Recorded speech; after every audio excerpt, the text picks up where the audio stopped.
Kita berdoa. Bersama-sama kami datang menghadap kehadirat-Mu ya Tuhan di petang hari ini. Kami mengucap syukur karena di penghujung hari ini kami masih boleh dalam keadaan yang baik. Bersama-sama kami hadir secara daring dalam perkuliahan ini. Kami mohon penyertaan Tuhan agar kami dapat menyelesaikan perkuliahan hari ini dengan baik. Tuhan, tolong kami dengan teknologi yang kami gunakan agar dapat mendukung perkuliahan ini dari awal sampai akhirnya. Kami menyerahkan jam ini sepenuhnya dalam tangan-Mu Tuhan. Demi Yesus Kristus, kami naikkan doa kami. Amin. Baik,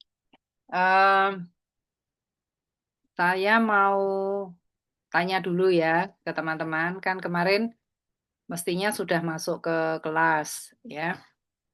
Apakah sudah berpikir atau sudah punya ide mengenai proyek yang akan dikerjakan dalam satu semester ini? Sudah bentuk kelompok belum? Kalian bisa tuliskan di kolom chat ya. Apakah kalian sudah membentuk kelompok?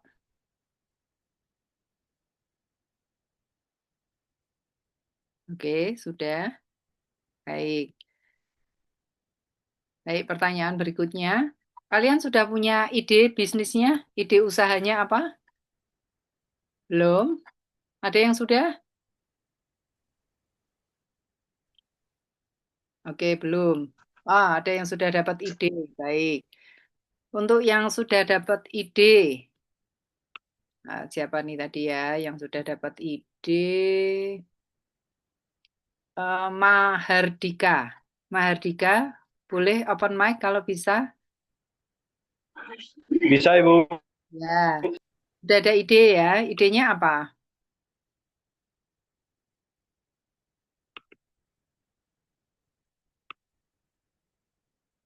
Jasa wisata di Bromo, Ibu.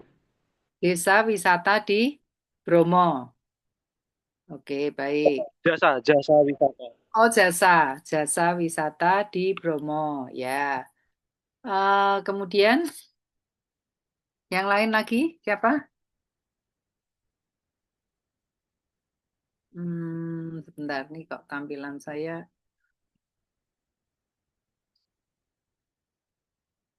Ya, yang lain lagi bisa share?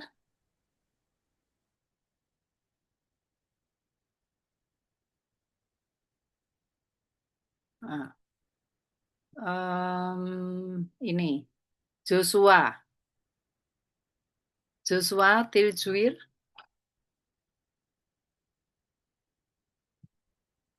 Bisa open mic Joshua? Atau Jessica Joy? Jessica? Halo Bu, maaf sedikit lag, maaf Bu. Oh iya, baik. Saya Joshua Bu. Ya, silakan Joshua. Kalau punya kita idenya tentang pariwisata lokal dan kreatif. Pariwisata lokal dan kreatif. Oke. Baik, Semacam apa? Bangun desa wisata gitu. lebih menawarkan paket wisata sama promosi-promosi tempat wisata. Oke, baik. Mungkin dua lagi ya. Christian Peter Piyoso. Christian,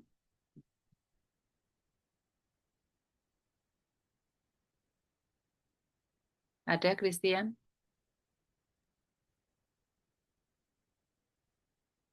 Ada, Bu. Bisa sharing idenya, Christian? Mungkin idenya ini agak terlalu susah, Bu. Tapi kita coba, kalau nggak bisa nanti kita revisi, Bu. Jadi kita masih secret dulu, Bu. Oh, masih segitu dulu. Oke, baik. Baik, memang ide itu mahal ya. Nah, hari ini kita nanti Iya, bahas begitu. bagaimana kita bisa merumuskan sebuah ide untuk usaha, ya. Nah, tapi sebelumnya saya akan mereview sedikit materi minggu lalu yang belum sempat tersampaikan karena waktunya habis ya. Jadi minggu ini kita harusnya sudah membahas modul 1 tentang identifikasi masalah. Itu nanti di modul 1 dan itu yang kalian menjadi bahan diskusi untuk minggu ini. Nah, saya akan jelaskan dulu sedikit mundur yang terkait dengan orientasi ya. Saya mau share screen dulu. Hmm,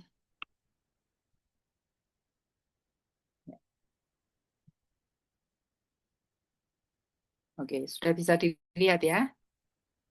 Jadi, kalau kita lihat pada, mudah-mudahan cukup besar ini, kalau kita lihat di sini, bentar ya.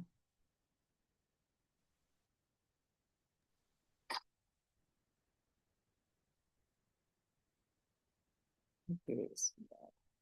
Nah, kalau kita lihat dari grafik ini, gambar ini kan nanti menunjukkan journey kita, ya, menunjukkan perjalanan kita ketika kita eh, menjalani perkuliahan ini dalam 1 semester. Jadi ada 12 modul di sini, ada 12 modul. Nah, untuk yang pertama, ini adalah orientasi. Kita akan mengenal dulu apa itu kewirausahaan dan seterusnya, ya. Nah, saya jelaskan secara singkat karena mata kuliah ini kan kodenya atau nama mata kuliahnya kewirausahaan. Jadi, sebentar. Baik, saya akan jelaskan apa itu kewirausahaan. Jadi ada banyak definisi, tetapi yang menjadi inti dari kewirausahaan itu adalah sebuah proses. Ya, jadi kata kuncinya di sini adalah proses. Proses apa? Menciptakan, mengembangkan, dan mengelola usaha atau bisnis baru. Jadi sebenarnya bisa usahanya sudah ada atau baru. Ya, nanti kita berbicara dalam konteks kita ke depan dalam kegiatan journey kalian dalam 1 semester ini dalam konteks bisnis baru. Tapi sebenarnya kewirausahaan itu juga proses yang dilakukan untuk usaha-usaha yang sudah ada. Nah, tujuannya apa? Proses ini tadi, yaitu menghasilkan laba. Ya, kewirausahaan itu kan menghasilkan laba. Dan di dalam setiap kewirausahaan ada risiko yang ditanggung gitu ya. Jadi dalam kewirausahaan itu sebuah proses bagaimana kita menciptakan sebuah usaha, tidak hanya menciptakan tapi termasuk mengembangkan dan mengelola. Tujuannya ya cari keuntungan. Dengan kesediaan dari para entrepreneur itu menanggung risiko yang ada. Jadi kita sadar ya bahwa semua bisnis itu berisiko, semua usaha berisiko. Tetapi dengan perencanaan yang lebih baik, dengan studi yang lebih baik, kita berharap bahwa risiko yang muncul dari sebuah usaha itu risiko yang bisa kita kelola, risiko yang bisa kita minimalkan gitu. Menghilangkan risiko tidak bisa, ya, tetapi setidaknya dengan persiapan yang baik kita akan bisa meminimalkan risiko daripada kalau kita asal-asalan di dalam menciptakan, mengembangkan dan mengelola usaha. Nah, dari pemahaman di situ kita lihat sekarang bahwa kewirausahaan itu melibatkan kemampuan mengidentifikasi masalah. Jadi yang paling pertama itu adalah kemampuan kita mengidentifikasi masalah. Kenapa? Karena di dalam masalah itu ada peluang sebenarnya. Ya. Nah, kalau kita bisa mengidentifikasikan masalahnya, maka kita mempunyai peluang untuk menciptakan solusi. Gitu. Jadi dalam kewirausahaan, kemampuan kita mengidentifikasi masalah, menciptakan solusi, kita menawarkan jasa atau produk ya. Tapi kemudian kita juga harus menjadi pengelola usaha yang punya visi dan strategi yang jelas. Jadi di dalamnya begitu. Ada identifikasi masalah, penciptaan solusi, dan bagaimana kita menjalankan usaha itu dengan visi dan strategi yang jelas. Itu yang tercakup di dalam pengertian kewirausahaan. Nah, kenapa lalu kewirausahaan itu penting? Ya, saya kira ini hal-hal yang sudah dipahami oleh banyak orang bahwa kewirausahaan, munculnya wirausaha baru maupun wirausaha-wirausaha yang mampu mengembangkan usahanya itu membuka peluang terciptanya lapangan pekerjaan. Kalau kita mampu mendirikan sebuah usaha baru, setidaknya kita membuka lapangan pekerjaan untuk diri kita sendiri. Ya, nanti kalau berkembang kita mengajak satu orang lagi sebagai tenaga kerja, kita tambah satu lagi, maka kita sudah bisa menciptakan pekerjaan itu untuk orang lain juga. Dan kita tahu ya, implikasinya apa dari penyediaan lapangan pekerjaan itu. Yang ketiga, pasti akan ada pertumbuhan ekonomi. Ya, kenapa? Satu orang kita pekerjakan, tapi satu orang ini menghidupi berapa orang di rumahnya? Kalau satu orang ini punya misalnya laki-laki ya, punya satu istri, punya dua anak, maka setidaknya 4 orang yang sudah kita jamin melalui penyediaan lapangan kerja itu. Sehingga kita bisa melihat bagaimana penting kewirausahaan itu dalam hal menciptakan lapangan pekerjaan dan untuk pertumbuhan ekonomi. Kalau pertumbuhan ekonomi kan ujungnya nanti kesejahteraan masyarakat. Ya. Nah, kewirausahaan itu juga penting karena kewirausahaan itu mendorong inovasi. Jadi, apa yang kita nikmati sekarang, kita punya teknologi yang terus berkembang, ya, gadget kita, HP kita, makin lama makin canggih, makin banyak fungsi, makin banyak fiturnya. Itu kan karena hasil dari proses kewirausahaan tadi. Ya, bayangkan kalau tidak ada wirausaha gitu. Mungkin kita masih, ya, telepon masih pakai yang kabel, ya, yang tidak bisa dibawa kemana-mana dan seterusnya. Jadi, kewirausahaan itu mendorong inovasi. Inovasi ujungnya ya pada kesejahteraan masyarakat. Adanya rice cooker misalnya, itu sangat menolong. Ya, zaman dulu masak nasi itu repotnya setengah mati. Mesti di apa? Masak setengah matang dulu, masih dikukus dan sebagainya. Sekarang tinggal isi air, tekan tombolnya, dia matang dengan sendirinya. Kemudian kewirausahaan itu juga penting karena dia menciptakan nilai tambah. Sumber daya tertentu itu bisa ditingkatkan nilai tambahnya melalui proses kewirausahaan. Contoh misalnya ya, dulu singkong, kalau kalian tahu singkong, ya singkong itu kalau dijual dalam bentuk singkong murah, per kilonya hanya berapa begitu. Tapi wirausaha itu bisa mengolah singkong itu menjadi banyak hal, menjadi produk-produk yang lain. Misalnya, kalian lihat di Salatiga ini kan terkenalnya ada kampung singkong itu ya, ada getuk D9 misalnya, ada getuk ketek gitu. Terus kemudian stripping singkong dan sebagainya, olahan-olahan itu banyak sekali. Dan itu memberikan nilai tambah dari sumber daya itu. Daripada dijual singkong laku berapa, kita proses ulang, lebih lanjut, lalu menjadi produk-produk yang mempunyai nilai tambah. Nah, itu peran dari wirausaha-wirausaha. Termasuk meningkatkan daya saing. Ya, dengan adanya inovasi, dengan kemampuan menciptakan nilai tambah, maka usaha-usaha yang ada itu daya saingnya semakin meningkat. Lalu banyak kewirausahaan yang memberdayakan masyarakat. Contohnya tidak usah jauh-jauh, ya, misalnya di daerah mana ya itu ya, Tuntang ya, daerah Tuntang. Di situ ada pengrajin anyam dengan bahan baku eceng gondok. Nah, dia di dalam memperoleh bahan baku eceng gondok ini melibatkan masyarakat sekitar. Jadi tetangga-tetangganya itu ke rawa pening situ ya. Lalu dia akan mengumpulkan eceng gondok, dijemur. Kalau sudah dijemur, dijual nih kepada wirausaha yang tadi mengolah atau membuat produk-produk anyaman dari eceng gondok. Jadi dia usahanya berjalan, tapi masyarakat sekitarnya itu juga mendapat manfaat. Ya, dengan mengumpulkan eceng gondok, lalu menjemur dan menjual kepada usaha ini, ibu-ibu rumah tangga itu mendapat tambahan pendapatan. Yang biasanya tidak ada kerjaan selain rumah tangga ya, sekarang dia punya sambilan dan dia bisa menghasilkan dari situ. Ini adalah peran penting dari kewirausahaan. Untuk kepentingan pribadi, ya kewirausahaan itu mampu mengembangkan kapasitas pribadi, ya, dengan pengalamannya, dengan melakukan inovasi, mewujudkan kreativitas dan sebagainya, maka seorang wirausaha itu akan berkembang kepribadian. Kemudian wirausaha itu dimulai dari mana sebenarnya, ya?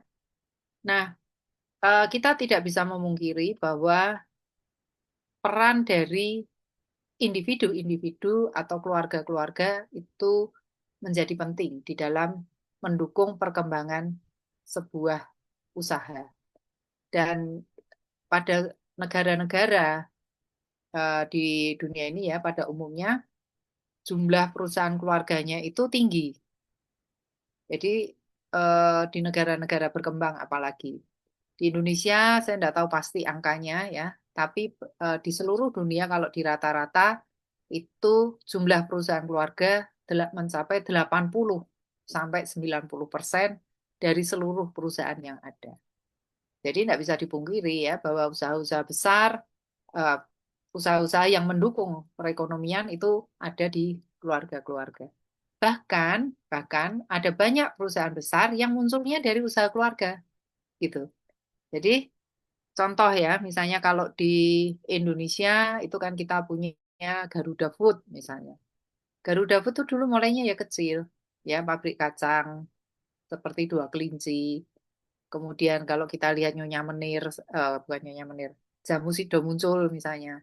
Dulunya ya kecil, tapi dia bisa berkembang. Bahkan eh, portfolio bisnisnya tuh sekarang macam-macam, bukan hanya air mancur itu, bukan hanya jamu, ya, tapi ada hotel, rumah makan dan sebagainya. Jadi eh, beberapa contoh lain ya kalau kita lihat, misalnya Ferry Unardi. Nah, Ferry Unardi ini yang menginisiasi berdirinya Traveloka. Barangkali ini akrab dengan kalian ya, apalagi yang dari luar pulau gitu. Kalau mau ke Salatiga, mau kuliah, mesti naik pesawat, carinya di Traveloka. Itu awalnya ya dari kecil, ya dikelola oleh individu ini, lalu menjadi sebuah perusahaan keluarga. Misalnya ini lagi, Elie Craft.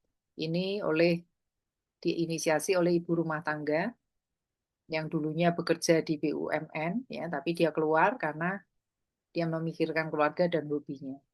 Tapi ini menjadi besar juga usaha ini.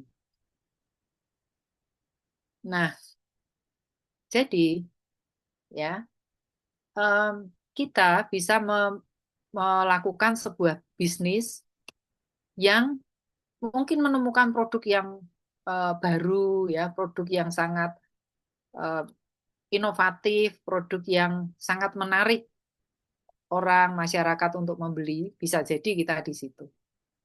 Tapi sebenarnya kewirausahaan itu tidak hanya kalau kita bisa mendirikan bisnis lalu menjual produk atau jasa yang khas, yang unik misalnya. Tetapi sebenarnya kewirausahaan itu juga diperlukan oleh sebuah organisasi, ya. Dia membutuhkan orang-orang di dalamnya itu mempunyai jiwa kewirausahaan juga, mempunyai kreativitas yang inovatif, yang bisa dijual ya dalam tanda petik ide itu ke organisasi di mana dia bekerja untuk meningkatkan penjualannya. Nah, jadi sebuah organisasi seperti UKSW misalnya, UKSW ini juga butuh orang-orang yang mempunyai jiwa kewirausahaan. Kenapa? Ya supaya UKSW ini mampu terus berinovasi, ya, menghadapi perubahan-perubahan lingkungan. Sehingga apa? UKSW ini terus berkembang. Nah, orang-orang yang menjalankan kewirausahaan di dalam sebuah organisasi itu kita sebut intrapreneur, ya, intrapreneur. Orang yang dia bukan entrepreneur. Kalau entrepreneur punya usaha sendiri, begitu, ya, dia jalankan bisnisnya sendiri. Kalau intrapreneur ini karyawan, tenaga profesional, manajer misalnya yang diangkat, yang dia bisa eh, melahirkan ide-ide bisnis yang bermanfaat, yang bisa ditindaklanjuti, dan itu meningkatkan kinerja perusahaannya. Jadi mungkin kalian berpikir ya, kenapa kewirausahaan ini menjadi mata kuliah wajib untuk semua mahasiswa? Kan saya enggak pengen jadi wirausaha, saya enggak pengen jadi entrepreneur, saya mau jadi pegawai di UKSW misalnya. Saya pengen jadi profesional di bank, saya pengen jadi tenaga profesional di perusahaan multinasional misalnya. Jangan keliru, ya. Baik kita sebagai entrepreneur yang menjalankan usaha sendiri maupun kita bekerja di organisasi apapun, maka nilai-nilai kewirausahaan itu diperlukan.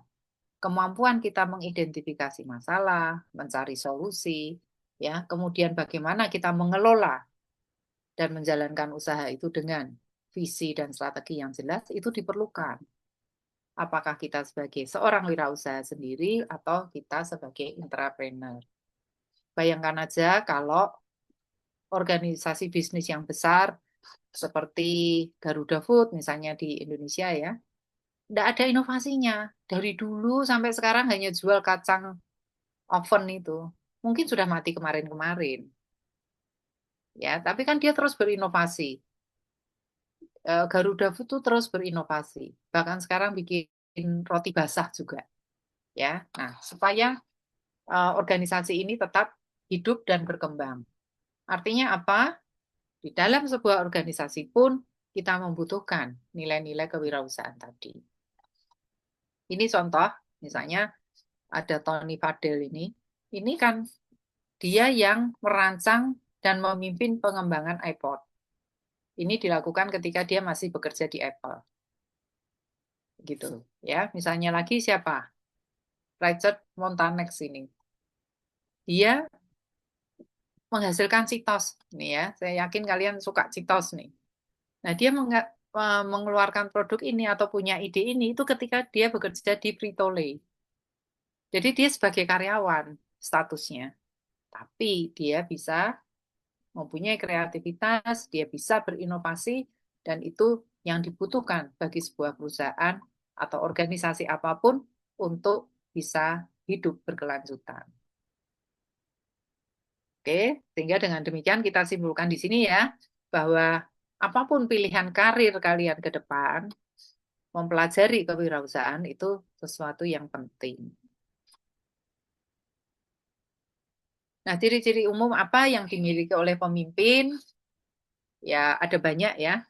Kalau kita baca buku yang berbeda, nanti ciri-ciri itu bisa berbeda. Saya pernah mengumpulkan dari beberapa tulisan mengenai ciri-ciri seorang pemimpin gitu. Itu kalau saya gabung, itu bisa banyak sekali belasan gitu. Ya, puluhan. Macam-macam lah. Ada yang, kalau di sini kan dituliskan 4 ya, setidaknya mereka yang bisa mempunyai inisiatif, mereka yang bisa menyelesaikan masalah, mereka yang punya visi, dan mereka yang bisa membuat perubahan. Itu seorang pemimpin, begitu. Tapi kalau kita baca yang lain, mungkin seorang pemimpin juga dituliskan mereka yang disiplin, mereka yang punya integritas, mereka yang segala macam. Ada banyak sebenarnya. Ya, artinya ya sebenarnya untuk jadi pemimpin barangkali yang paling menonjol ya menurut Wadhwani Foundation ya 4 ini. Tapi ada karakter-karakter lain yang juga diperlukan di situ. Pantang menyerah misalnya, ya, gigih, tangguh, berjuang dan sebagainya. Nah, kalau kita berbicara kepemimpinan kewirausahaan ya sebenarnya mereka yang punya karakter sama seperti pemimpin tadi. Gitu. Tinggal kita mereview diri, menilai diri kita sendiri ya, kita buat refleksi diri kita sendiri. Kita ini punya kelebihan apa dari sisi karakter kita. Lalu kita punya kekurangan apa. Nah, lalu kita belajar kekurangan mana yang harus kita perbaiki. Contoh ya, misalnya saya tuh sebenarnya, misal ya ini hanya contoh. Misalnya saya tuh orangnya sebenarnya kreatif. Saya tuh banyak ide sebenarnya, tapi saya tuh agak sulit kalau misalnya harus presentasi, grogi, takut, gemetar gitu. Itu menjadi titik lemah saya. Nah, kalau saya tahu itu titik lemah saya, maka saya akan belajar berusaha, walaupun tidak lalu hebat menjadi hebat, setidaknya saya kalau presentasi sudah tidak takut gitu. Caranya ya macam-macam. Berlatih, ya, melatih keberanian, sekali dua kali salah ya tidak apa-apa, dan seterusnya. Jadi, teman-teman tidak ada yang kita punya semua karakter yang baik, ya, baik sebagai leader maupun kewirausahaan. Tapi kita bisa melihat kita ini unggul di mana, kita kurang di mana. Kita bisa memperbaiki kekurangan kita dengan kita berusaha menjadi lebih baik atau kita lengkapi dengan tim nanti. Ya, misalnya oh saya ini kuat di teknologi ini.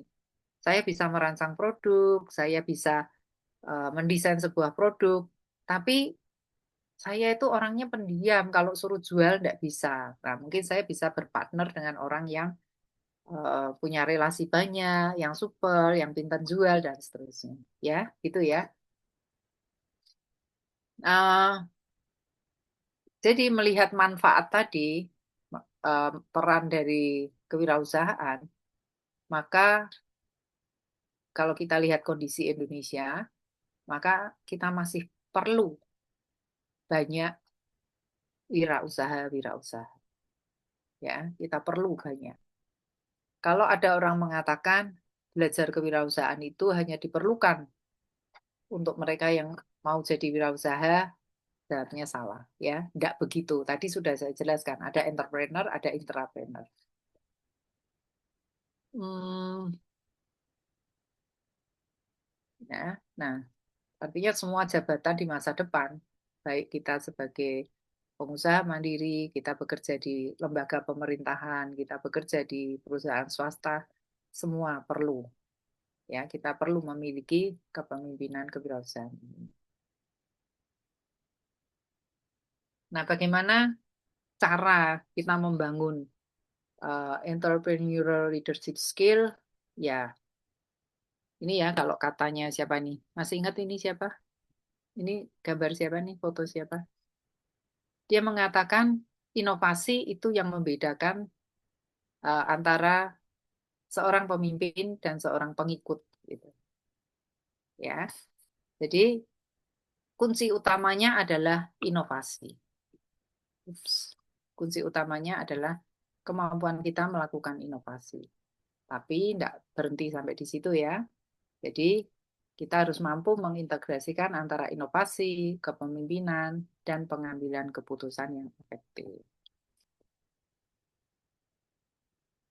Lalu kenapa nih mahasiswa itu didorong untuk belajar kewirausahaan, bisa menjadi wirausaha ya, entrepreneur maupun intrapreneur. Ya, ada banyak keistimewaan kenapa startup usaha baru itu dimulai dari kampus. Karena ya macam-macam kampus itu dekat dengan sumber daya. Jadi kalau kalian misalnya butuh praktek ya, eh, fakultas atau prodi tertentu misalnya butuh lab, di kampus itu ada lab. Kalau kalian butuh mentoring, di kampus itu ada mentor-mentor yang bisa membantu. Misalnya kalian mengembangkan sebuah aplikasi gitu, ya. Ada banyak Bapak Ibu dosen yang bisa menjadi mentor kalian. Kalian mau merencanakan sebuah usaha misalnya. Ada banyak Bapak Ibu dosen yang siap atau bisa menjadi mentor kalian. Itu sumber daya itu ada di kampus.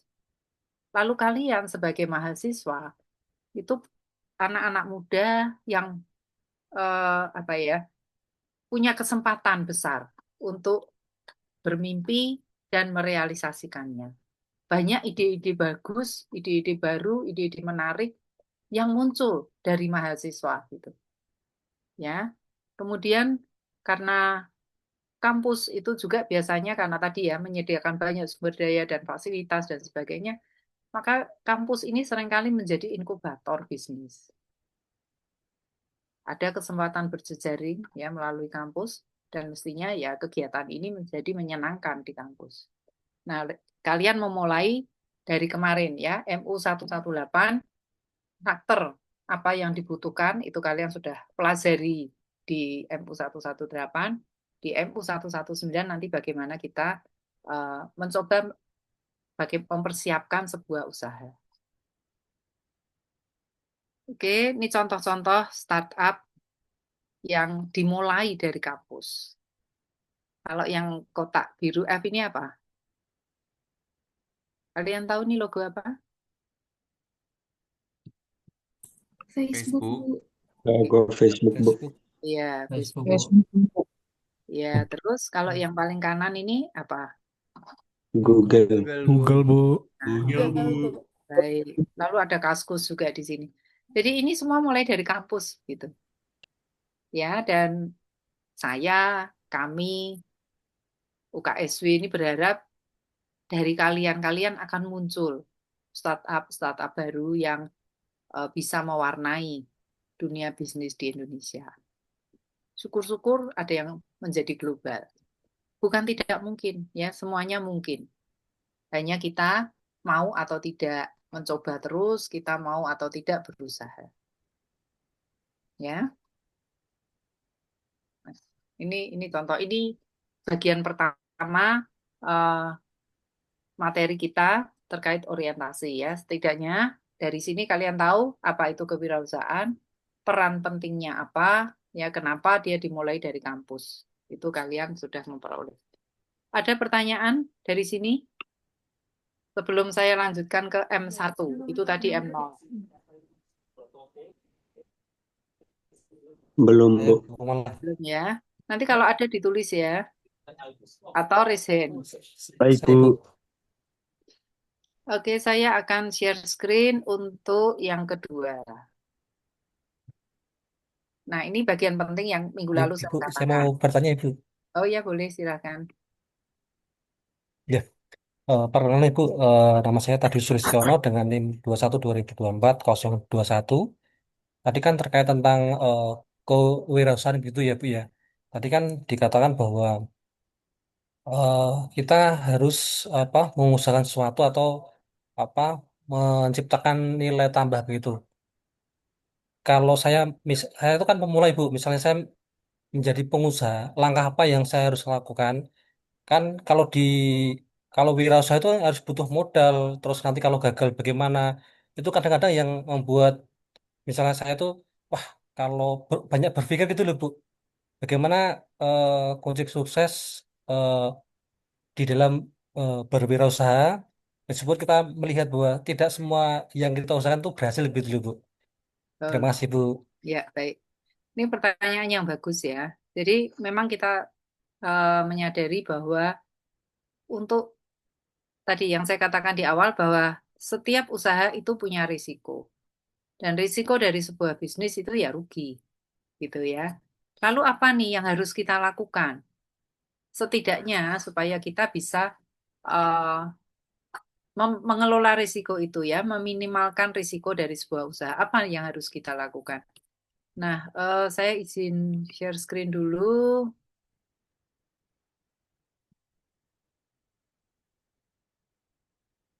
Oke, sudah. Nah, tahap-tahap apa yang perlu kita lakukan itu sebenarnya ada di sini. Ya, 12 modulnya Watwani Foundation gitu. Jadi yang pertama hari ini nanti kita akan belajar ini mengidentifikasi masalah gitu. Di sini nanti munculnya ide bisnis itu di sini. Ide ya. Lalu dari ide itu nanti kita akan evaluasi, akan kita nilai gitu. Apakah ide kita ini memenuhi kebutuhan customer atau tidak? Memenuhi kebutuhan masyarakat atau tidak? Jadi ada cara mengevaluasinya supaya ketika kita nanti melaunching produk itu kita yakin ada yang butuh. Kalau ada yang butuh kan ada yang beli. Gitu. Ya.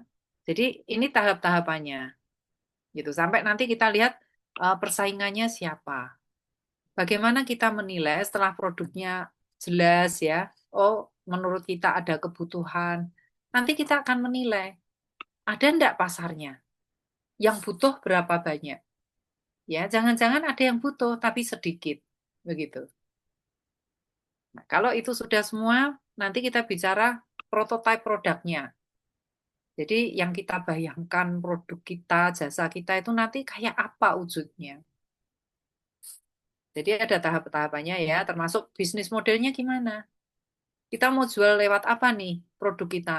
Online, offline, atau lewat mungkin multi level marketing misalnya. Jadi ya strategi marketingnya apa, timnya siapa aja, dari aspek keuangan kita itu menguntungkan atau tidak dan seterusnya. Jadi 12 tahap ini harapannya ketika kita menyelesaikan ini kita mendapat gambaran yang utuh. Ini yang harus kita lakukan, yang harus kita siapkan ketika kita akan memulai sebuah usaha. Dengan memperhitungkan secara cermat gitu ya. Oh, besaran pasarnya sekian potensinya. Kita udah tahu kalau kita jalankan ini ada potensi dapat untung atau tidak. Gitu. Ya, kemudian kalau pasarnya ada, kita yakin yang beli ada dan banyak. Pertanyaan berikutnya gimana kita bisa menjangkau mereka? Nah, itu kita bicara strategi. Begitu ya, kira-kira ya. Masih Bu. Ya, nah bagaimana ini nanti kita akan diskusikan tiap minggu. Jelas ya?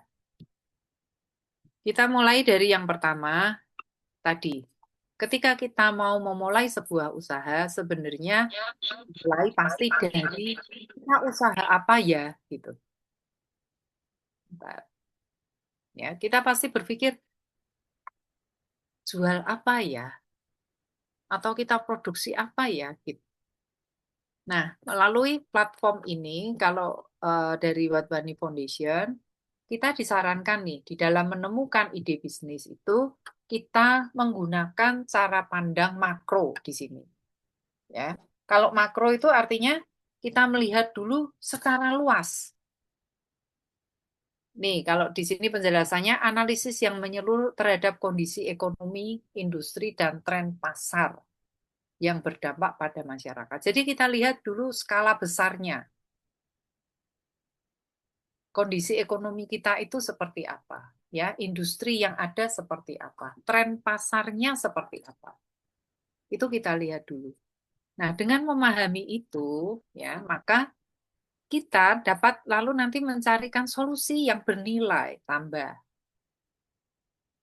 Kalau solusi yang bernilai yang kita ingin wujudkan itu nanti menyelesaikan masalah besar yang dihadapi masyarakat, maka harapannya usaha kita itu dapat berhasil dan berkelanjutan. Itu masalahnya. Sekarang ini banyak yang ketika melakukan bisnis, memulai bisnis itu yang penting, oh ini yang saya bisa buat, ya saya jual itu gitu. Kebalik. Ya, kadang-kadang kan oh saya bisa buat apa bakso mercon misalnya ya bakso ya udah saya jualan bakso. Salah nggak? Belum tentu benar ya, belum tentu salah juga. Kita harus melihat dulu. Bisa jadi ketika kita menghasilkan sesuatu, kita jual, orang lain nggak butuh. Kan repot. Siapa yang mau beli kalau bagus barang kita mungkin bagus ya. Mungkin eh, kreatif kita. Tapi kalau orang nggak butuh, ya orang nggak mau beli. Tapi kalau orang butuh, mahal juga dibeli gitu.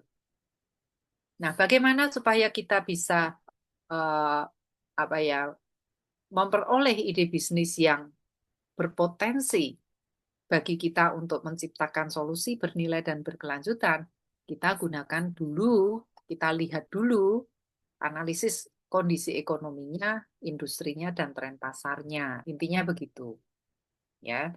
Jadi bukan semata-mata saya bisa apa ini yang saya jual, tapi kita lihat dulu ada kebutuhan apa yang saya bisa isi di situ. Gitu. Ini contoh ya. Contoh misalnya, Kalau kita melihat lingkungan makro dari perkembangan sosial, oh masyarakat nih kesehatannya buruk selama masa COVID misalnya. Itu kan yang terjadi di sekitar kita ya. Kemudian ada kemajuan teknologi yang sekarang ini terkait AI. Bagaimana nih etika dalam penggunaan AI misalnya. Kalau kita bicara ekonomi, sekarang ini banyak nih orang yang bekerja kerja lepas, bukan kerja tetap, ya. Lalu apa yang nanti menjadi implikasinya di situ? Mungkin kita lihat lagi sekarang ini teknologi otomotif misalnya ya, itu sudah menggunakan listrik baterai yang bisa kita charge, bukan lagi menggunakan solar atau bensin. Tapi yang kita lihat apa? Oh, sangat terbatas tuh charging stationnya, ya. Charging station untuk electric vehicle-nya itu terbatas. Kalau orang beli motor listrik, mobil listrik, bingung. Di Salatiga ini mungkin nggak tahu ya nyetrumnya di mana gitu, isinya di mana. Mungkin di rest area itu sudah ada ya, yang dekat di sini. Tapi itu masalah gitu. Ini kira-kira seperti itu cara pandangnya, ya. Mengapa kita perlu melihat tadi secara makro? Beberapa sudah saya singgung, ya karena ide kita bisa salah, gitu, ya. Salah itu dalam arti ya tidak memenuhi kebutuhan pasar. Mungkin bagus, mungkin yang kita makanan yang kita hasilkan enak, tapi kalau orang tidak butuh, gitu, ya. Kalaupun nanti ada yang butuh tapi sedikit, gimana? Mungkin juga pasar itu sudah terlalu banyak ide, ya kebanjiran ide, gitu. Jadi kita perlu melihat yang lebih luas. Ya, sehingga lebih baik kita mengembangkan solusi yang eh, kita perlu melihat keadaan, apalagi ketika keadaan itu sedang turun. Kita di situ bisa melihat peluang sebenarnya. Mumpung saya ingat ya, jadi ada beberapa bisnis itu munculnya, bukan beberapa, banyak sekali bisnis yang munculnya dari persoalan. Contoh itu susu bubuk. Sekarang susu bubuk itu kan eh, menjadi apa ya kebutuhan utama. Tapi awal munculnya susu bubuk itu justru di zaman perang. Ketika perang terjadi, perang dunia terjadi, maka yang paling menderita, paling repot itu adalah ibu-ibu dan bayinya, gitu. Bagaimana ketika harus pindah sana, pindah sini, sembunyi sana, sembunyi sini itu anak-anak bayi itu memperoleh kecukupan untuk makanan dan nutrisinya.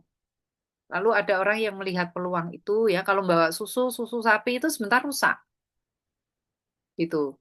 Kalau dibawa dalam bentuk cair juga butuh tempat yang besar, repot. Maka dan tidak awet biasanya ya. Maka ada yang punya gagasan susu itu dibuat kering dalam bentuk bubuk. Lalu jadilah susu bubuk itu sampai sekarang. Jadi kesulitan, persoalan, masalah yang ada di sekitar kita itu bisa menjadi peluang-peluang usaha.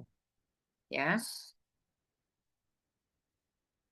Oke, jadi sebelum kita tadi ya, bagi yang sudah punya ide gitu, sebelum kita mengeksekusi ide kita perlu lihat dulu nih eh, industri makronya seperti apa.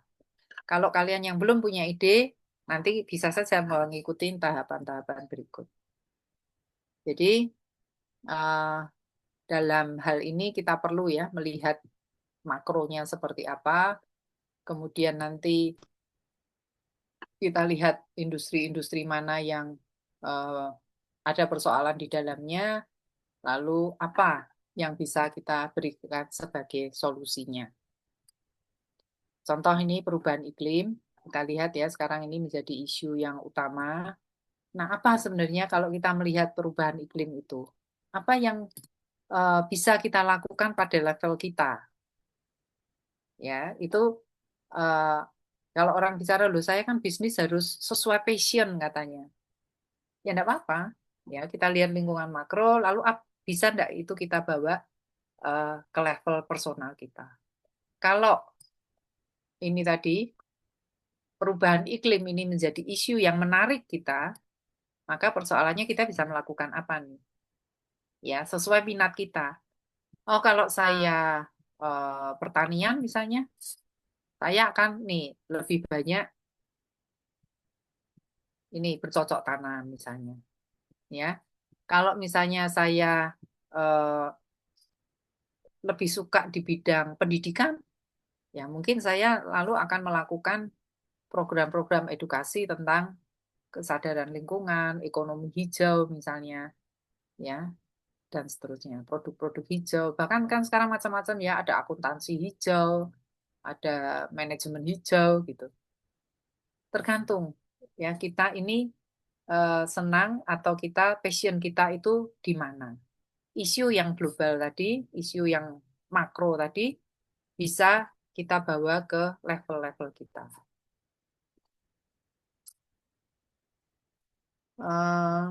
Kemudian bisa di ya. Nah, kemudian kita lihat nih, ini misalnya ya, kita masuk ke domain yang mana, industri yang mana, gitu. Ini sesuai dengan kapasitas kita ya. Kita mau masuk ke industri yang mana. Nanti kita lihat tahapannya ya, berikutnya ya. Nah, apa saja yang bisa kita lakukan dan seterusnya secara global. Nah, jadi ini kalau kita mau menemukan passion kita ya, sebenarnya tahapannya bisa seperti itu. Ini disediakan di Wadhwani Foundation. Jadi ini ada banyak jenis industri, ini sebagian saja ya. Lalu coba dilihat kalian itu sebenarnya mungkin pilih 2 atau 3 gitu dari daftar yang ada. Kalian tuh tertariknya di bidang yang mana, industri yang mana. Apakah kalian tertarik di industri makanan dan minuman, kuliner misalnya? Atau kalian ini tertarik di industri kesehatan? Atau di mana? Gitu. Industri keuangan misalnya, fintech, ada bank di situ. Nah, pilih. Oh, saya kayaknya senang di clothing. Ya, saya senang di garment. Saya senang jahit. Saya ingin menghasilkan baju-baju misalnya. Tidak apa-apa, klik aja clothingnya. Ya. Nah, nanti sesudah kalian pilih itu, ini pilih ya 2 atau 3 gitu. Lalu coba dipelajari di dalamnya. Jadi dari platformnya Wadhwani Foundation, kalau kalian klik salah satu ini, itu sudah ada gambaran industrinya. Oh, industri kesehatan di Indonesia tuh seperti ini. Ada data-data di situ yang kalian bisa lihat ya. Ada videonya. Ada angka-angka pertumbuhan dari industri itu. Ada angka-angka startup dari industri itu. Lalu kalian bisa lihat nih, ya. Oh, kalau industri kesehatan tuh sekarang berkembangnya lagi ke arah ini. Kalau saya ke industri makanan dan minuman tuh arahnya ke sini. Ini datanya, dia lagi turun, dia lagi naik gitu. Ya, kalau saya berbicara pendidikan, ini sekarang yang terjadi, gambaran industrinya seperti itu. Jadi kalian pelajari, kalian tertarik yang mana, lalu dipelajari kondisinya. Ya, kemudian dari yang kalian pilih, pilih satu. Ups. Pilih satu yang kalian menurut kalian tuh paling menarik dan sesuai passion kalian. Ya, nanti dibuat ini CV-nya. Kalian punya passion CV di situ. Oh, saya adalah seperti ini, tingkat pendidikan ini, saya suka ini dan sebagainya. Ya. Sebenarnya kalau nanti kalian sudah punya passion ini, nah, ini baru kalian cari partner. Ya, mestinya cari partner yang sama, masuk ke industri yang sama, punya interest yang sama. Itu ya, itu idealnya nanti kalau cari partner. Begitu, jadi bisa ya nanti setelah ini coba sebelum kalian masuk ke kelas, kalian sudah cek Wadhwani Foundation, masuk ke materinya, kemudian coba dilihat kalian mau masuk ke industri yang mana, pelajari tren yang sekarang ada, lihat peluang di situ mana yang jadi masalah yang dihadapi masyarakat. Gitu, ya, yang kira-kira kalian tertarik. Oke. Nah, saya lanjutkan sekarang ke mengidentifikasi masalah sampai munculnya ide bisnis ya. Jadi, ini gambaran di India. Tapi ini kurang lebih juga terjadi di banyak negara sebenarnya bahwa usaha-usaha baru itu banyak berkembang. Ya, kalau di India itu nomor 3 terbesar di seluruh ekosistem startup yang ada itu ada di India. Nah, kemudian artinya kan apa banyak ya, banyak usaha baru yang berdiri. Di Indonesia juga begitu. Tetapi, tetapi data-data menunjukkan bahwa 90% dari startup itu gagal. Kalau kalian lihat sekitar kalian, mungkin ya, kalian pernah melihat, loh kemarin tuh tetangga saya jualan ini, tapi baru 2 minggu sudah tutup. Ya, oh mungkin di sana kemarin ada kafe kopi merek A gitu, tapi kok sekarang udah jadi B, udah diambil alih orang lain. Mungkin ya, karena pada data-data yang ada ini, walaupun ini mungkin mengacu data tadi di India ya, tapi pada umumnya startup itu gagal. Bahkan ada data yang mengatakan bahwa sepertiga usaha baru itu gagal di tahun pertama. Jadi hanya mampu bertahan kurang dari 1 tahun. Ini kenyataan, ya. Nah, mengapa gitu?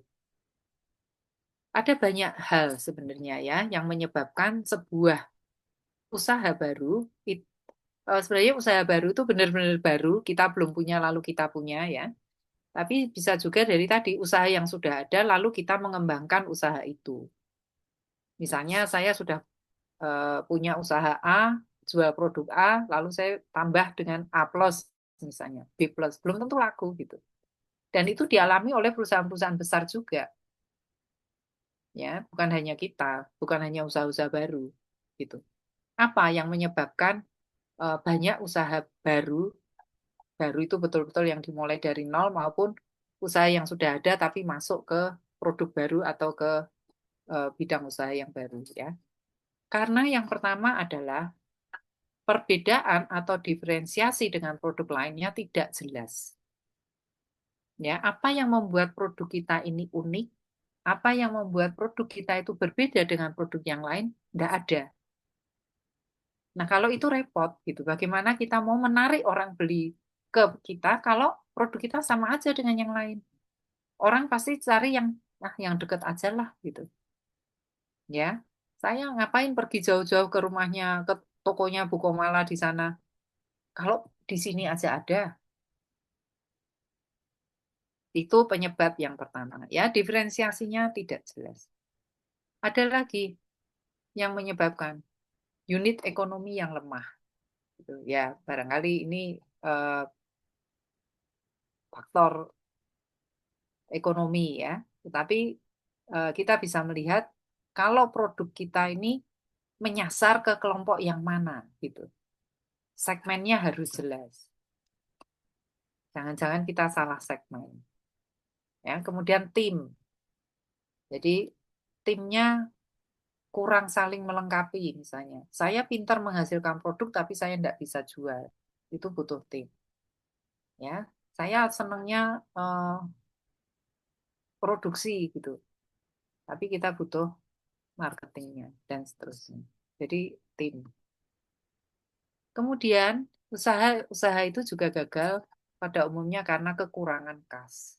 Ya, tadi sempat ditanyakan juga takut kalau takut tidak ada modal dan sebagainya.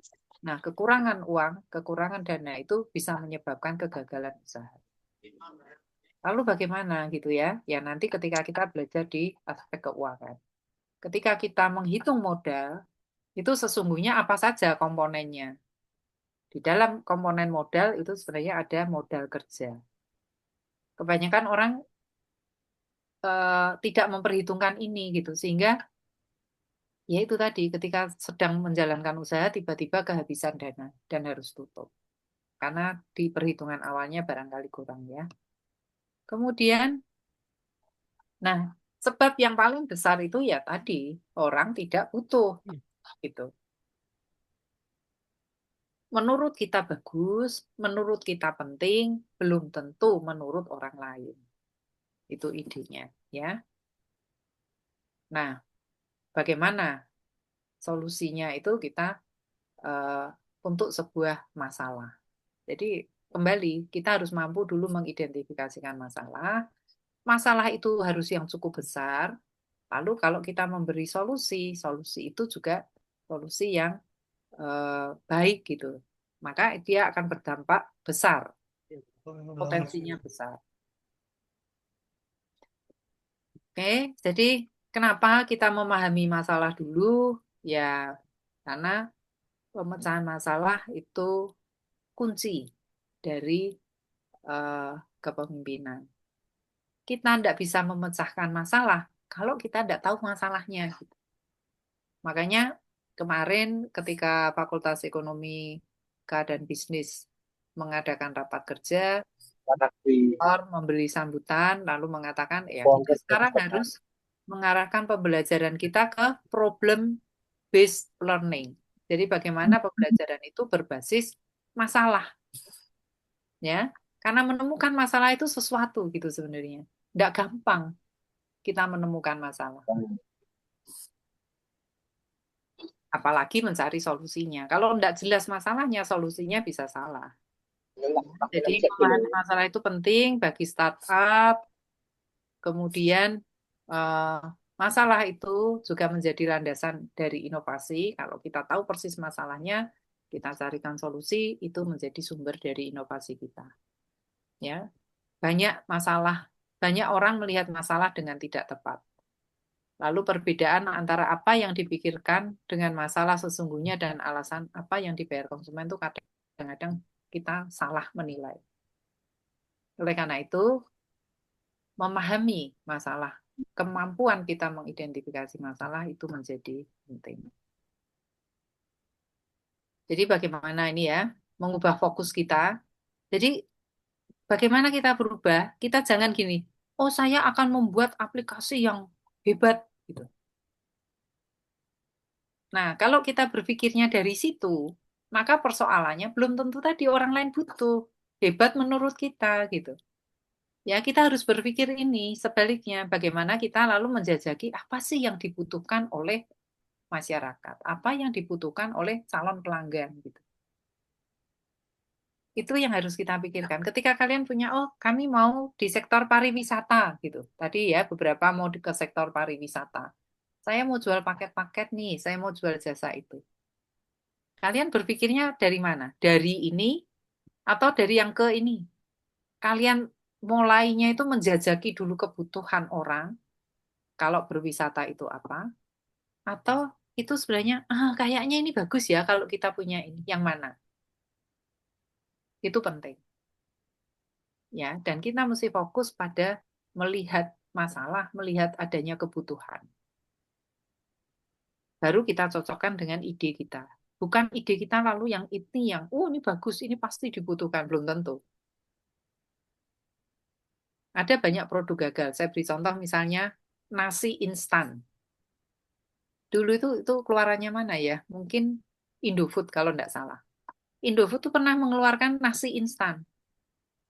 Jadi tinggal seduh air panas kayak mie apa namanya? Mie cup itu ya. Tinggal seduh air panas ditutup 3 menit sudah matang nasinya. Tapi nggak laku. Kenapa gitu? Ya mungkin orang merasa pakai rice cooker nggak susah-susah amat. Nasinya lebih enak daripada yang instan gitu masalahnya. Dan orang Indonesia karena makannya nasi harus nasi yang enak. Jadi nggak laku tuh. Itu salah satu produk gagal. Seingat saya oleh Indofood itu yang buat. Itu perusahaan besar. Ya, jadi mungkin yang dipikirkan adalah, oh kalau ada mie instan praktis nih, mesti orang pada mau. Ternyata belum tentu. Ya, ternyata salah gitu. Karena orang ternyata nggak butuh yang nasi instan seperti itu. Karena dengan rice cooker aja mudah, ya, rasanya lebih enak. Itu ya. Jadi coba nanti kalian dalam mencari ide, bagi yang belum punya tadi, jajaki dulu masalah, kebutuhan orang itu apa, lalu kemudian dari masalah itu kalian menawarkan solusi apa. Itu cara berpikirnya. Kalau tadi kalian berpikir mulai dari, oh kayaknya ini bagus gitu ya, coba dibalik dulu. Orang yang kira-kira mau beli ini siapa? Dia butuh apa sih sebenarnya? Match enggak produk yang kita mau hasilkan dengan kebutuhannya dia? Itu kunci pertama. ya. Nah, ini tahapannya temukan masalah dan masalah itu yang penting gitu loh ya, jangan yang nggak penting. Tuh. Ya, mungkin menurut kita beras instan itu oke gitu, tapi itu nggak penting ternyata bagi orang-orang ini.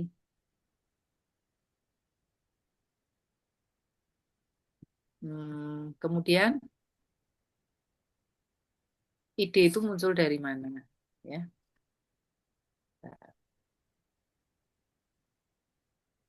Eh, jadi kalian bisa mulai dari tadi ya, kalian melihat dulu sebenarnya passion kalian ada di mana. Secara makro, isu apa yang muncul, masalah apa yang muncul. Coba dilihat kemudian di sekitar kalian, itu ada masalah apa. Nah, supaya kita bisa melihat masalah di sekitar kita, maka yang harus kita munculkan tuh rasa ingin tahu. Kenapa ya? Kok gitu? Kenapa ya? Kalau ini gimana? Kok enggak gini? Kok enggak gitu gitu? Rasa ingin tahu tuh harus munculkan terus untuk objek yang sama, untuk hal yang sama. Orang itu ada yang melihat peluang, ada yang tidak. Gitu. Saya beri contoh ya. Eh, Misalnya ada orang yang melihat sampah gitu. Ya udah, buat kebanyakan orang ya udah sampah lempar aja ke tong sampah gitu. Selesai. Tapi ada orang yang melihat sampah itu sebagai peluang. Oh ini kok sampah kain banyak sekali ya, gitu. Gimana nih kalau saya buat baju dari kain perca? Saya buat selimut dengan kain perca yang bagus. Atau kalau nggak mau lebih sulit ya yang gampang aja saya buat keset gitu misalnya. Ya, beda antara orang yang jadi gini, untuk satu kejadian tertentu, satu objek tertentu, ada orang yang bisa melihat itu sebagai peluang, ada orang yang melihat itu masalah aja gitu. Ya, nah, untuk bagaimana kita bisa menemukan ide bisnis, jangan berhenti bertanya gitu. Rasa ingin tahunya, "Ini kok kain banyak gini untuk apa ya? Saya bisa bikin apa ya?" Dan seterusnya dan seterusnya.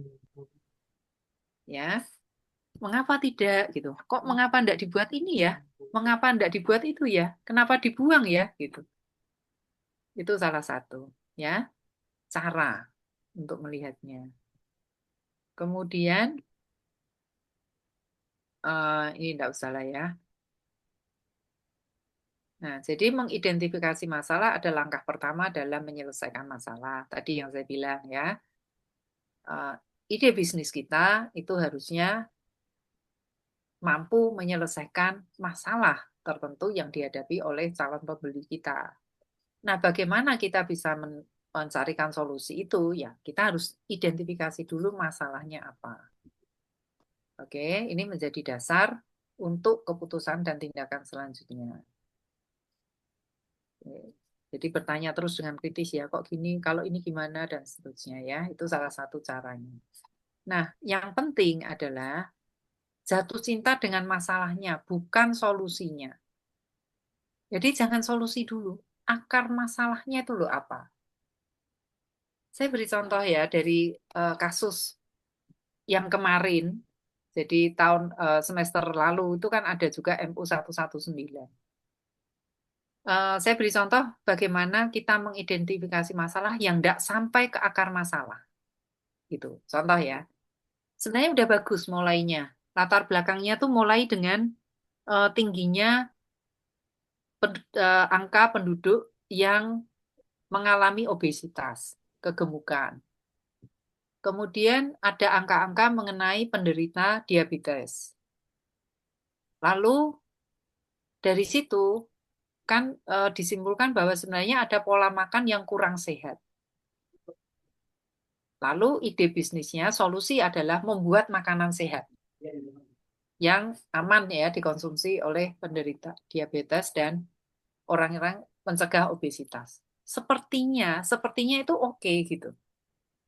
Ya, kan jelas tuh tadi masalahnya yang diidentifikasi ya. bahwa angka obesitas tinggi, angka diabetes tinggi, bahkan di anak-anak gitu, anak-anak remaja itu sudah mulai diabetes gitu. Lalu dia menawarkan produk, ini makanan sehat. Laku? Belum tentu. Karena itu belum akar masalahnya. Akar masalahnya, kita perlu bertanya lebih lanjut, kenapa orang tidak makan makanan sehat? Apakah persoalannya di proses penyediaannya? Ya, lalu kalau misalnya proses, oke, kenapa lalu orang-orang tidak beli aja gitu? Apakah karena tidak ada yang ngantar, tidak ada yang masak, atau karena harganya mahal? Gitu. Sehingga ketika kalian menawarkan solusi, itu solusi yang tepat dengan kebutuhannya dia. Jadi, orang-orang yang obesitas, orang-orang yang diabetes misalnya, itu bukan tidak mau makanan sehat, bukan tidak mau menyediakan gitu, atau bukan tidak mau beli, tapi mungkin akarnya adalah mahal. Jadi bagaimana kalau akarnya adalah mahal, bagaimana kalian menyediakan makanan sehat yang murah gitu, ya? Tapi kalau akarnya adalah tidak enak rasanya, makanan sehat itu, nah ini persoalan lain lagi. Kalian buat murah, kalian buat apa ya tidak akan laku. Karena menurut mereka makanan sehat itu tidak enak. Ngerti ya? Jadi ketika kalian menemukan masalah, gali masalah itu sampai ke akarnya. Jangan lihat permukaannya aja. Atau belum kalian sudah berikan solusi yang mungkin tidak cukup pas. Gitu. Itu belajar dari yang kemarin. Jadi sepertinya idenya, oh ya, ini gitu. Belum tentu, karena itu belum tentu akar masalahnya. Nah, ini ada beberapa contoh ya. Em, jadi seperti ini misalnya ada orang-orang yang misalnya peduli sekali dengan kesejahteraan binatang. Ya, ada orang-orang yang walaupun non vegetarian, tapi kalau makan daging terus nyesel gitu. Nah, mungkin kita bisa berikan makanan berbasis tumbuhan, tapi yang rasanya seperti daging. Karena kalau enggak juga enggak mau. Kain dede kain mo dohnya bispom kairo kamu umsen westejel mengajar kan kairo kuliah tam Oke. Benar. Ini bisa mute dulu ya, David ya. David tolong di mute dulu. Oke. Nah, ini kira-kira ya apa produk-produk yang dihasilkan setelah kita eh, mengidentifikasi masalah. Jadi masalahnya itu sulit cari dokter yang handal, sulit janjian ketemunya gitu. Kadang-kadang jauh tempatnya. Jadi kita kadang-kadang malam hari udah tutup ya, adanya dokter jaga dan seterusnya. Nah, mungkin solusinya adalah aplikasi online ini yang bisa menyediakan dokter kapan aja layanan kesehatan sampai diagnosis. Gitu ya. Nah, adakah contoh apa yang benar-benar tidak mendapat masalah dan tidak membuat solusi yang tidak ya tadi, misalnya nasi instan tadi. Ya, ada banyak nih ternyata. 95% dari semua produk baru itu termasuk produk gagal. Bahkan ini yang gede-gede ya, Google, Coca-Cola, Indofood di Indonesia. Oke. Ini contoh-contoh yang lain. Nah, jadi kalau mau menemukan ide yang baik, ya, amati lingkungan sekitar, yang makro tadi dulu, bawa ke skala yang lebih kecil, passionnya di mana, amati lingkungan sekitar, rasa ingin tahunya tuh jangan dimatikan, ya. Banyak orang kan sekarang cuek gitu, lihat sesuatu cuek. Nah, bagi orang tertentu, ketika ini ditanya, dipikirkan terus, itu menjadi inovasi. Contoh, contoh lagi, misalnya remote ya. Kalian tahu ya, remote kalau kita nyalakan TV, nyalakan AC itu kan pakai remote. Sebelumnya enggak ada tuh remote. Kenapa? Kalau nonton TV dulu ya, zaman dulu TV itu hanya satu channel. Kita nggak perlu remote gitu. Sekali nyalakan TV, kita duduk ya udah. Dari sore sampai pagi ya itu aja channelnya. Nah, kemudian ketika stasiun televisi menjadi lebih dari satu, menjadi persoalan sekarang. Ya dulu kalau mau ganti channel, maju ke TV-nya gitu. Ya, kita deketin televisinya, kita pencet nomor yang lain, ganti channel. Tapi kan ini merepotkan juga ya, kalau sudah PW, posisi enak gitu, harus ganti channel kan males gitu. Tapi bagi banyak orang ya, ya udahlah ya, harus maju kan memang harus maju. Deketin TV-nya ganti channel, ya udahlah. Tapi bagi orang tertentu, ini dilihat sebagai suatu masalah. Sudah PW, suruh gak maju, berdiri ganti channel. Wah, repot. Lalu dia berpikir gimana caranya orang ganti channel tanpa bergerak dari tempatnya. Lalu waktu itu diberi kabel ya, ada kabel. Nah, kabel gini ke TV dan ke remote-nya. Ke TV dan ada tombolnya di sini. Jadi saya bisa ganti-ganti channel tanpa mendekati televisinya. Udah mending kan? Ya bagi banyak orang udah cukup lah itu. Tapi ada orang-orang tertentu yang melihat, waduh, ini kalau pakai kabel, televisinya di depan sana yang duduk sini lalu ada kabel, ini bisa jadi masalah. Orang sering kesandung ya dan seterusnya. Ini merepotkan gitu. Lalu ada orang yang berpikir menggunakan teknologi eh, near kabel tadi tanpa kabel. Begitu, karena inovasi-inovasi itu muncul karena kemampuan orang melihat masalah yang ada. Ya. Nah, kemudian nanti setelah kalian mampu mengidentifikasi masalah, memunculkan solusi, nanti divalidasi. Betul tidak? Masalah itu sesuatu yang harus segera dan penting untuk diselesaikan. Ya. Nah, lalu kalau itu iya dan sebagainya, maka ide kita yang tadi terkait dengan passion itu bisa menjadi solusi yang kita tawarkan. Ini tahap-tahapnya. Saya kira itu yang menjadi bahan M0 dan M1. Kalau kalian ada pertanyaan, silahkan. Intinya ini ya, intinya di sini tadi. Nanti bagaimana kita memvalidasi ide, kita menghitung besarnya pasar, bagaimana pendanaannya, tim seperti apa yang harus kita siapkan, itu di modul-modul berikutnya. Tetapi jangan lupa bahwa paling pertama sekali idenya itu solusi yang kita tawarkan, produk yang mau kita jual, jasa yang kita berikan, itu harus menyelesaikan masalah. Masalah juga masalah yang penting, ya, yang berdampak cukup besar bagi pelanggan-pelanggannya, bagi customernya, gitu. Kalau dalam ilmu marketing, kita berjualan, itu ada istilah 4P. Itu yang basic, ya. Kalau kita menjual sesuatu, itu ada yang harus kita perhatikan ada 4P. Satu produk, dua promotion, price, maaf. Dua price, tiga promotion, 4 place. Jadi dari 4P ini, yang pertama tuh P itu produk. Jadi kita mau melakukan nanti menetapkan harga, kita mau menetapkan strategi promosi, semua itu produknya dulu. Gitu. Produk ini harus produk yang memang dibutuhkan orang. Produk yang memang orang mau beli. Kalau enggak, kita mau kasih harga kayak apa, kita mau promosikan seperti apa, mungkin hasilnya tidak akan seperti yang kita harapkan. Contoh ya, sebelum ojek online tuh ada ojek pangkalan. Benar ya? Kalian ingat nggak ada ojek pangkalan? Lalu muncul ojek online untuk menyelesaikan banyak masalah atau kelemahan dari ojek pangkalan ini. Yaitu, kalau ojek pangkalan tuh kita cari ojek, kita mesti datang ke pangkalannya. Mungkin rumah kita agak jauh tuh dari pangkalan. Kemudian harga tawar-menawar. Ya, kemudian kita tidak merasa aman nih, kita tidak kenal nih drivernya siapa. Belum lagi kalau kita ke pangkalan, di situ ada banyak sekali tukang ojek yang lagi nunggu.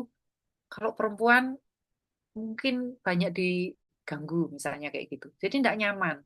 Muncul ojek online. Dia menyelesaikan banyak masalah yang muncul dari ojek pangkalan ini. Makanya orang responnya bagus. Nah, kalau seperti ini, kalian masih mau menghasilkan atau menjual ojek dengan pangkalan, tidak online, ini akan sia-sia gitu. Kalian mau berjuang kayak apa supaya ojek pangkalan kalian tetap laku, ini tidak ada gunanya. Kenapa? Karena orang sudah tidak membutuhkan.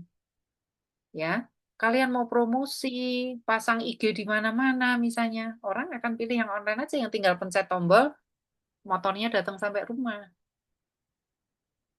Gitu. Jadi P itu yang pertama, ya, produk itu yang pertama. Sebelum kita melakukan aktivitas yang lain. Produk yang baik, jasa yang baik, yang mampu menyelesaikan masalah yang ada. Kenapa? Karena kalau produk atau jasa kita mampu menyelesaikan masalah yang ada, itu artinya ada kebutuhan. Kalau ada kebutuhan, maka akan ada yang beli. Gitu. Oke, jadi pikirkan ide bisnis kalian baik-baik. Ya, saya berharap sebenarnya bukan hanya saya ya, kami berharap di UKSW ini, ketika kalian mengambil mata kuliah ini, kalian membentuk tim, kalian menggali ide, kami berharap sebenarnya jangan berhenti di mata kuliah ini.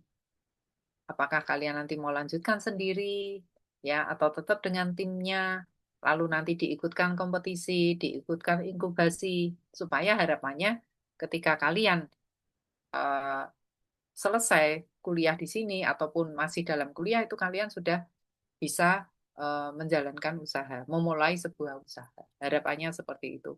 Mumpung di kampus banyak mentor, di kampus ada sumber daya, ada banyak pendanaan sebenarnya untuk kegiatan kewirausahaan yang kalian bisa manfaatkan. Ya. Nah, itu dari saya. Silahkan kalau ada pertanyaan.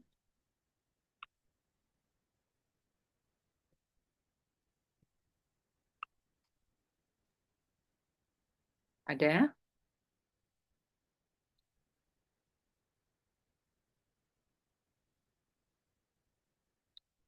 Jadi begitu ya, teman-teman sudah bisa melihat tahapan-tahapan yang ada ya. Jadi setelah ini kita akan memvalidasi itu ide kita, ya. Maka setiap kuliah umum datang karena di situ adalah kita akan belajar step berikutnya sebelum nanti kalian praktekkan itu di kelas. Oke, baik. Nah, ya, sementara belum ada pertanyaan. Cukup jelas ya yang saya sampaikan. Karena kalau belum ada pertanyaan tuh biasanya dua kemungkinan. Sangat jelas atau sangat tidak jelas sampai bingung mau nanya apa gitu ya. Tapi oke lah, mudah-mudahan apa yang saya sampaikan malam ini menginspirasi kalian karena eh, tadi saya ulang-ulang katakan ya bahwa memulai sebuah usaha baik kita sebagai entrepreneur maupun kita sebagai intrapreneur awalnya adalah dari ide ya dan ide itu ide yang baik kalau kita mampu memecahkan masalah yang ada yang cukup signifikan. Dan masalah itu kalau ada, ya solusi yang kita berikan itu akan baik kalau kita mampu mengidentifikasi masalah dengan baik. Oke, jadi nanti kalau ada pertanyaan bisa ditanyakan di kelas mentoring. Itu, selamat malam. Jangan lupa minggu depan untuk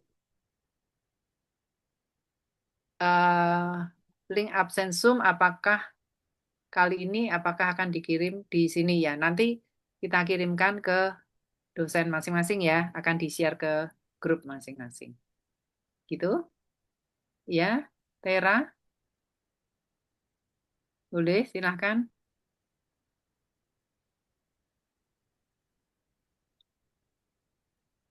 Mau open mic boleh, Tera? Oh, namanya Chandra Wiratama Putra. Oke.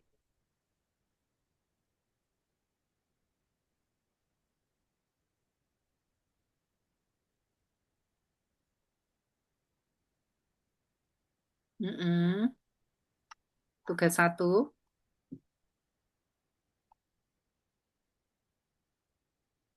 Pertanyaannya apa?